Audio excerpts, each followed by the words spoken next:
आगे बढ़ेंगे। नेपाल के प्रधानमंत्री केपी शर्मा ओली के मास्टर स्ट्रोक से घबराए चीनी ड्रैगन ने विवाद को सुलझाने के लिए अपनी पूरी फौज मानो उतार दी है।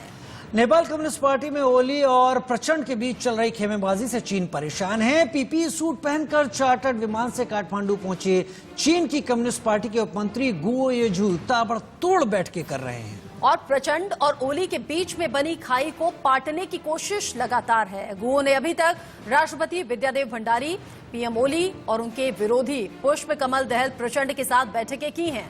पिछले रविवार से इन दोनों के बीच टकराव की स्थिति बनी हुई है। इस बीच नेपाल की आंतरिक राजनीति में चीन के सीधे सीधे हस्तक्षेप पर भारत ने भी पैनी नजर बना रखी है।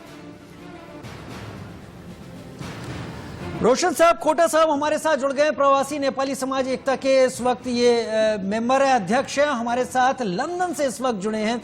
स्वागत है आपका इंडिया न्यूज में। जो कुछ भी अभी चल रहा है नेपाल में और जो हालात नेपाल के दिख रहे हैं, रोशन साहब, कोटा साहब, केपी शर्मा ओली और पुष्प कमल दहल प्रचंड के बीच जो तनाव है, लेकिन इसको सॉर्ट आउट या हल करने के लिए चीन की जो उत्तेजना, चीन की जो तेजी दिखाई पड़ रही है, इस पूरे मामले पर आपका क्या कहना है? देखिए, जो अभी चीन के जो डेलीगेशन अभी नेपाल में है, उन लोगों ने राष्ट्रपति से लेकर प्रधानमंत्री पुष्प कमल दहल और माधव नेपाल से मुलाकात किए हैं। तो इससे जाहिर पता लगता है कि इन लोगों का जो इंटरेस्ट है कि जो नेकपा पार्टी जो है अभी भी सरकार में है, वो दो जगह पे ना बटे। इसीलिए इन लोगों का प्रयास यही रहा है कि नेपाल कम्युनिस्ट पार्टी एक रहे और ये जो अभी बड़ी क्राइसिस आ गई है इसको अवॉइड कर सके। जहां तक मेरा जानना है कि चाइना की जो अपनी उन लोगों की परेशानी ये है कि अगर नेपाल कम्युनिस्ट पार्टी दो भाग में बढ़ता है तो उनकी इंटरेस्ट को थोड़ा दरार पहुंचेगी। इसलिए अभी वो चाह रहे हैं कि ये नेपाल कम्युनिस्ट पार्टी एक ही रहे, दो में ना बटे। ये उन लोगों का अपनी धारणा है, लेकिन अभी जो सिचुएशन, जो प्रिवेलिंग सिचुएशन है, ये कंप्लीटली डिफरेंट दिखाई दे रहा है।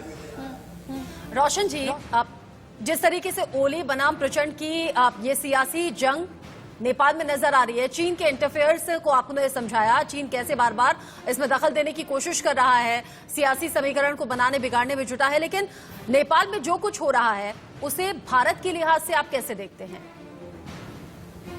देखिए, ये आपको अभी जो क्राइसिस है, ये क्राइसिस अभी से शुरू नहीं हुआ। नेपाल में नई संविधान आ गए, चुनाव हो गए, नेपाल एक फेडरल स्टेट में चला गया, रिपब्लिकन सेटअप में चला गया। और सबसे बड़ी बात है कि जो सदियों से रहता हुआ नेपाल एकमात्र संसार में जो हिंदू राष्ट्र था, उसको जनता की मांग बिना ही बहुत षड्यंत्र पूर्वक तरीका से नेपाल को हिंदू राष्ट्र से निरपेक्ष में लगा दिया।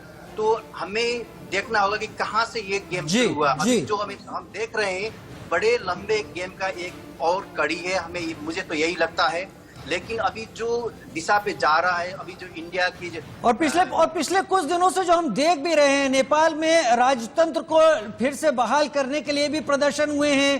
केपी शर्मा ओली संसद भंग करने की सिफारिश करते हैं। सारे तनावों के बीच में नेपाल में फिलहाल राजनीतिक तौर पर उतार चढ़ाव या उथल पुथल का दौर कहा जा सकता है। रोशन साहब, कोटा साहब, हमारे साथ जुड़ने के लिए बहुत बहुत शुक्रिया, बहुत बहुत धन्यवाद आपका।